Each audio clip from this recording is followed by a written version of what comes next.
One India Kannada YouTube ಚಾನಲ್ಗೆ ಸ್ವಾಗತ. ನಾನು ಸಂದೀಪ್. ಗೋವಾದಲ್ಲಿ ಬಿಜೆಪಿ ಸೂಟ್ ಕೇಸ್ ಡೀಲನ್ನು ಕಣ್ಣಾರೆ ನೋಡಿದ್ರಂತೆ ದಿಗ್ವಿಜಯ್ ಸಿಂಗ್. ಹೌದು, ಗೋವಾದಲ್ಲಿ ಬಿಜೆಪಿ ಸೂಟ್ ಕೇಸ್ ಡೀಲ್ ಮೂಲಕ ಅಧಿಕಾರವನ್ನು ಕುದುರಿಸಿಕೊಂಡಿದೆ ಎನ್ನುವ ಗಂಭೀರ ಆರೋಪವನ್ನು ಎಐಸಿಸಿ ಪ್ರಧಾನ ಕಾರ್ಯದರ್ಶಿ ದಿಗ್ವಿಜಯ್ ಸಿಂಗ್ ಅವರು ಮಾಡಿದ್ದಾರೆ. ಅತಿ ದೊಡ್ಡ ಪಕ್ಷವಾಗಿ ಹೊರಹೊಮ್ಮಿದರೂ ಸರ್ಕಾರ ರಚನೆ ಸಾಧ್ಯವಾಗಿಲ್ಲ ಎನ್ನುವುದು ಸಿಟ್ಟೋ ಅಥವಾ ಗೋವಾದ ಕಾಂಗ್ರೆಸ್ ಉಸ್ತುವಾರಿಯಾಗಿದ್ದರೂ ಪರಿಸ್ಥಿತಿಯನ್ನು ಸರಿಯಾಗಿ ನಿಭಾಯಿಸಿಲ್ಲ ಎನ್ನುವ ಹತಾಶೆಯು ಒಟ್ಟಿನಲ್ಲಿ ಕಣ್ಣಲ್ಲಿ ಕಣ್ಣಿಟ್ಟು ನೋಡಿದಂತೆ ಬಿಜೆಪಿ ಕುದುರೆ ವ್ಯಾಪಾರವನ್ನ ಕುದುರಿಸುತ್ತಿದೆ ಅಂತ ದಿಗ್ವಿಜಯ್ ಸಿಂಗ್ ಆರೋಪವನ್ನ ಮಾಡ್ತಾ ಇದ್ದಾರೆ. ಗೋವಾದ ಸಿಎಂ ಮನೋಹರ್ ಪರಿಕ್ಕರ್ ಮತ್ತು ಕೇಂದ್ರ ಭೂ ಸಾರಿಗೆ ಸಚಿವ ನಿತಿನ್ ಗಡ್ಕರಿ ಇಬ್ಬರಲ್ಲಿ ಇರುವಷ್ಟು ದುಡ್ಡು ಕಾಂಗ್ರೆಸ್ನಲ್ಲಿ ಇದ್ದಿದ್ದರೆ ನಾವು ಅಧಿಕಾರಕ್ಕೆ ಬರ್ತಿದ್ವು ಎನ್ನುವುದು ದಿಗ್ವಿಜಯ್ ಸಿಂಗ್ ಅವರ ಒಂದು ಆರೋಪ.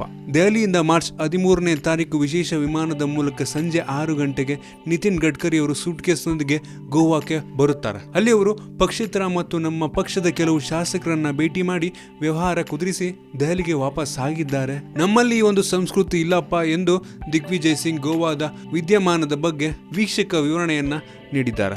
ಬಿಜೆಪಿ ಚುನಾಯಿತ ಸದಸ್ಯರಿಗಿಂತ ಪಕ್ಷೇತರರಿಗೆ ಸಂಪುಟದಲ್ಲಿ ಮಣೆಯನ್ನ ನೀಡಲಾಗಿದೆ. ಗಡ್ಕರಿ ಅವರು ಚೆಕ್ ಮೂಲಕ ಇವರಿಗೆ ಹಣ ಸಂದಾಯ ಮಾಡಿರುವುದಕ್ಕೆ ನಮ್ಮಲ್ಲಿ ಪುರಾವೆ ಇದೆ ಅಂತ ದಿಗ್ವಿಜಯ್ ಸಿಂಗ್ ಅವರು ಹೇಳಿದ್ದಾರೆ. ಆದರೂ ಪುರಾವೆಯನ್ನ ಮಾತ್ರ ಸಾಬೀತು ಮಾಡಿಲ್ಲ. ಕಾಂಗ್ರೆಸ್ನಲ್ಲಿದ್ದರೆ ದುಡ್ಡು ಮಾಡಲು ಆಗುವುದಿಲ್ಲ ಎನ್ನುವ ಕಾರಣಕ್ಕೆ ಜನಪ್ರತಿನಿಧಿಗಳು ಬಿಜೆಪಿಗೆ ಹೋಗಿ ಒಂದಷ್ಟು ದುಡ್ಡು ಮಾಡಿಕೊಳ್ಳಲು ಹೋಗ್ತಾ ಇದ್ದಾರೆ. ಬಿಜೆಪಿ ಬಾಗಿಲು ತಟ್ಟಿದ್ದ ನಮ್ಮ ಪಕ್ಷದ ಶಾಸಕರನ್ನು ಕರೆದು ತರಾಟೆಗೆ ತೆಗೆದುಕೊಳ್ಳುತ್ತಿದ್ದೇನೆಂದು ದಿಗ್ವಿಜಯ್ ಸಿಂಗ್ ಅವರು ಹೇಳಿದ್ದಾರೆ. ಹಾಗಾದ್ರೆ ಬಿಜೆಪಿ ಏನಾದರೂ ಕುದುರೆ ವ್ಯಾಪಾರ ಮಾಡ್ತಾ ಇದೆಯಾ ಅಥವಾ ದಿಗ್ವಿಜಯ್ ಸಿಂಗ್ ಅವರು ಕೇವಲ ಆರೋಪವನ್ನ ಮಾಡ್ತಾ ಇದ್ದಾರಾ?